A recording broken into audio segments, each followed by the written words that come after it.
뿐만 아니라 그곳에는 작은 생명들도 있었다.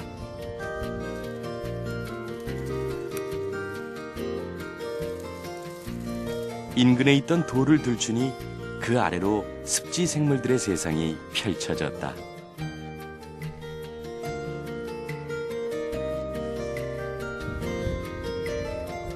일급수 맑은 물에만 사는 엽새우는 물의 오염도를 가늠하는 지표종이다.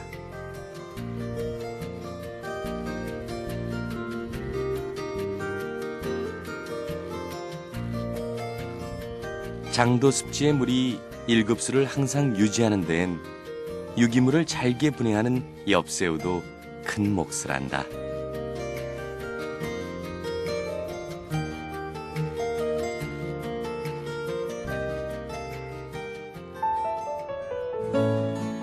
플라나리아 역시 1급수에만 관찰되는 녀석이지만 이곳에서는 쉽게 관찰된다.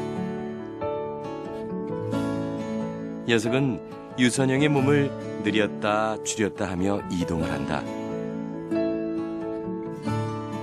이때 끈적끈적한 점액층을 분비하고 배면에 있는 수많은 섬모가 자유로운 움직임을 돕는다. 플라나리아는 여러 마리가 붙어 군집 생활을 이룬다.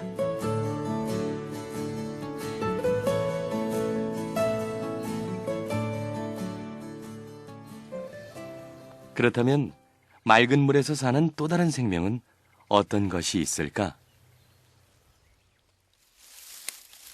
인근에서 조금 더 찾아보기로 했다.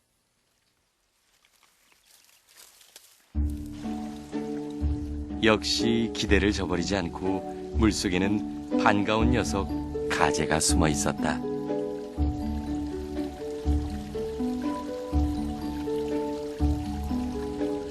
자세히 들여다보니 어미의 옆에는 새끼 가재도 함께 있었다.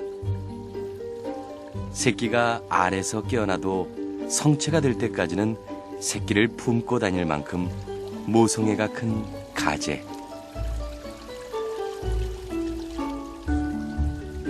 지금도 어미는 알을 잔뜩 품고 있었다. 5월 중순에서 6월 초순 사이에 포란을 하는 가재는 한 번에 5, 60개 정도의 알을 품는다.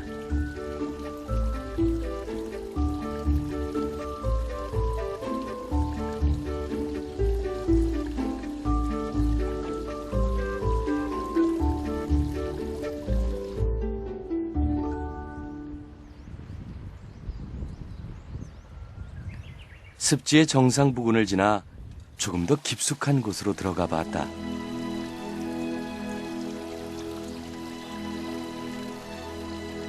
청량한 물소리가 나는 곳을 따라가 보면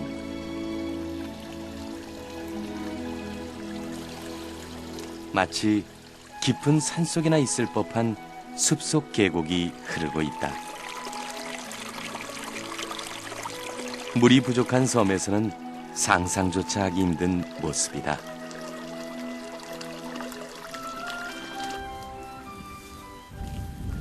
(20여 년) 전만 해도 인근 홍도에서 물을 얻기 위해 이곳을 찾았다고 한다.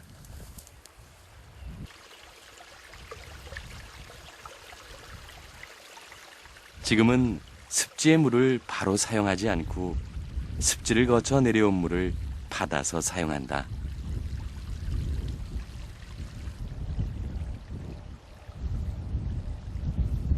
왜냐하면 습지가 사막화되는 것을 방지하기 위해서다.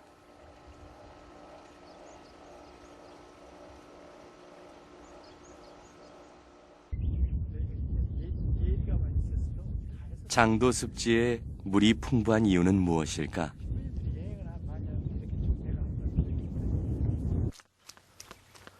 습지를 밟아보면 마른 풀로 덮여있던 땅인데도 불구하고 쿠션감이 느껴진다.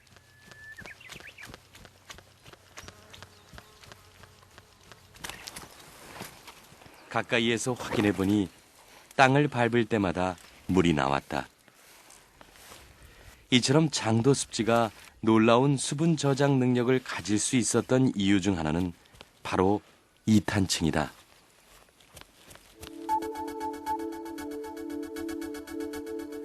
이탄층은 습지에서 죽은 식물이 썩거나 분해되지 않고 그대로 쌓이면서 이루어진 짙은 갈색의 층을 말한다.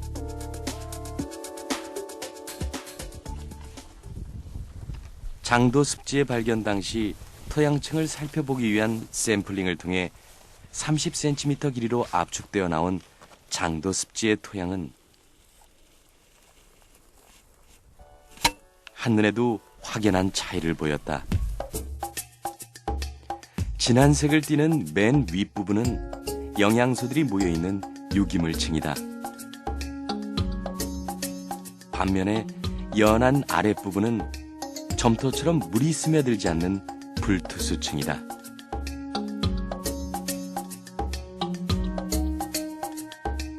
몇 년이 지난 지금도 토양의 상단은 앞서 봤던 것처럼 진한 갈색을 띠고 있었다.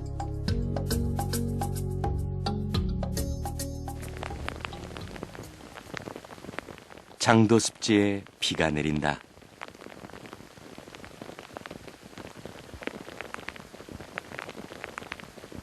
독특한 토양 구조 때문에 비가 내리는 날 장도 습지는 스펀지처럼 빗물을 머금을 수 있다.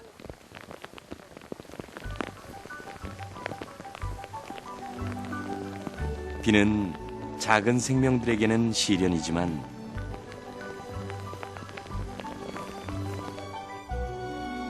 장도 습지에 생명을 불어넣는 가장 중요한 요소다.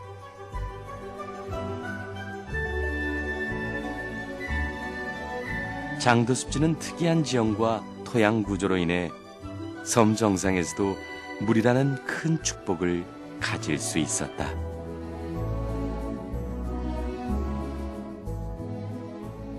장도 습지를 둘러싸고 있는 암석은 그 변성암이 규함으로 둘러싸여 있습니다. 그래서 규함이 풍화를 받으면 투성이 좋은 이런 사질 토양을 만들게 되고, 비가 오게 되면 대부분의 빗물들이 그 사질 토양에 침투를 하게 되거든요. 그래서 장도를 둘러싸고 있는 주변 산지에 함양된 지하수가 결국에는 습지에서 용출된 지점들은 대부분 습지의 곡두부랄지 아니면 사면의 그 경사 급변점을 중심으로 해서 대부분 용출수가 나타납니다.